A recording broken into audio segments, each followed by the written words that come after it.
It's your boy DJ Akademiks, and really, now let's just put up the topic we need to address. Now, extortion. Is that hip-hop? Because recently, it seems that Rick Ross was apparently refusing to be extorted, hence he didn't perform at a local Detroit concert. Now listen, we've all heard that the biggest boss was denied entry to he was denied admission to his own concert because of some local goon named Trick, which I might say, he's a legendary goon in Detroit. Now, we know Detroit is a place where Negroes aren't playing around too much. Ain't nobody smiling. Kids' ribs are touching. They got on baggy wife beaters and they got holes in their drawers and excessive buildup of plaque on their teeth. Now, Ricky Ross apparently was booked for the range of, it was booked for about 100 stacks to perform at a station event in Detroit. Now, this is where we deviate from some facts and we start going to speculation. So I must warn you that we're going to entertain both sides just for the sake of argument. A lot of people are saying that these people are the ones that are supporting Rick Ross. They're saying Rick Ross didn't show up to the concert because he just refused to be extorted. Now, allegedly, when many gangster rappers come to Detroit to perform at a concert or club or after party, whatever it is, they got to check in with top goon Trick. And now, when they check in with Trick's going to give them the fees. You got to pay certain fees to be good and perform in Detroit. So after they check in, they got to pay fees or do something to compensate him and his people. Sort of like a commission for the hood. Now, this is not a donation because if you don't comply, 100 niggas will show up at your concerts. They'll show up at the gates and you're not going to perform anyway. So you might as well just pay it. So I will add that the incentive that also led to this Rick Ross thing is that something in the past about Rick Ross having some problems with him not being cool with either Trick Daddy or Trick, whatever the case is. However, if this is true, this sounds to me, and just being objective, it sounds like basic extortion.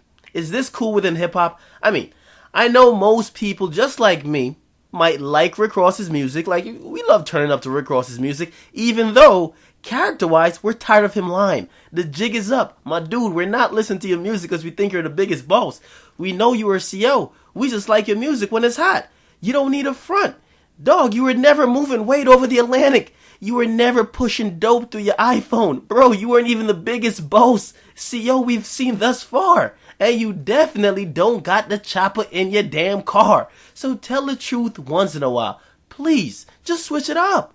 Now, here's the question. Does this validate him being extorted? I mean, imagine this. Imagine if you were going to go work your job at Foot Locker and each and every day, some nigga with a tooth missing and a dirty white tee stood in between your way to get to the bus stop each and every day. And he told you, if you don't give me 10% of your earnings today, Negro, you're not going to make it to Foot Locker to be selling no sneakers. Is that nigga who does that then a quote-unquote real nigga? Because a lot of people are saying Trick is a real nigga. But if you break it down in these terms, if these things were true, would that be considered a real nigga? Or would that just be considered a crab-in-the-barrel coon who refuses to work hard himself, but rather, quote-unquote, get it by preying on his own race and trying to tax? That's the quote-unquote ghetto word. I'm going to tax you, which means you're going to do the work, but because I want to be cool with it and we all got to eat, you have to pay me just to be quiet. Because, or else I'll target you. Come on now. Anyways, but just think about that. But now let's evaluate the other side of the coin. Allegedly, people are defending Trick's actions. And when they defend him, what I've seen those proponents say, they say, Trick's requires rappers like Rick Ross to not only come in the city and rape the hard-working citizens for over 100 stacks without at least contributing to the community. AKA, putting some money back into the clubs, back into the community, feed some businesses around there, and giving rappers looks like opening up for them and all that stuff, doing after parties, at least try to help the community in some type of way. Which, I will add, does make a little bit of sense. Now, if you didn't know, Detroit filed for bankruptcy last year. Yes, the whole fucking city filed for bankruptcy, which means the whole municipality can't even pay their bills. They can't even balance their checkbook, so they're filing for bankruptcy. So now, if the city's filing for bankruptcy, it means the hood is beyond broke. So if rappers are going to come through and perform and get 100 stacks, it would be nice if they could drop off a stimulus package for the hood on their way through. At least make businesses that are still trying to survive, let them generate a little bit of revenue, right? That would make sense. So maybe Trick's really just concerned about the people. Maybe he's a Robin Hood type figure.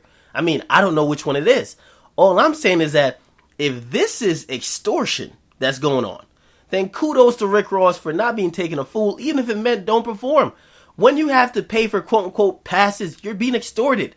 When somebody says you need a pass to come here, that means you have to pay somebody just for them to allow you to be in their vicinity. You're being extorted. Is this hip hop?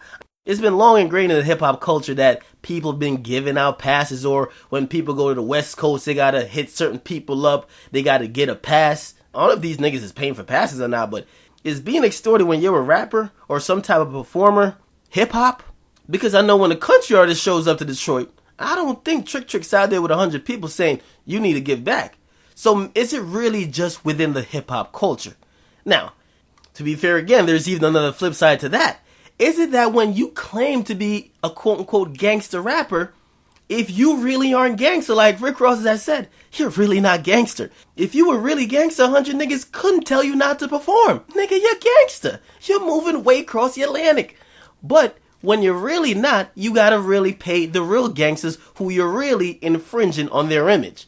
They're actually doing crimes and they're doing a lot of coonery that gets them their name. So for you to glorify it on a song and not live it, you gotta pay them some type of gratuity. Maybe that's how it works. Now, if Rick Ross was just unwilling to contribute to the local community, like he just want to get his 6 figures, 100,000 plus and just be out, I could see how some might feel a way about that. The city's struggling. If he's like, fuck you all, I'm just coming to collect my check and be out.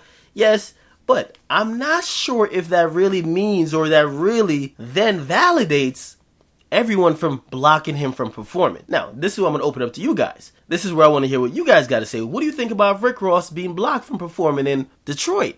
Do you think it's extortion? Do you think Trick was right by doing what he did? Or do you think that the extortion thing in hip-hop is kind of old at this point? Nobody owes no hood tax. Is there a hood tax? You guys get in the comment box. Let me know what you guys think. It's your boy DJ Akademiks. Make sure you like, subscribe, share, and comment.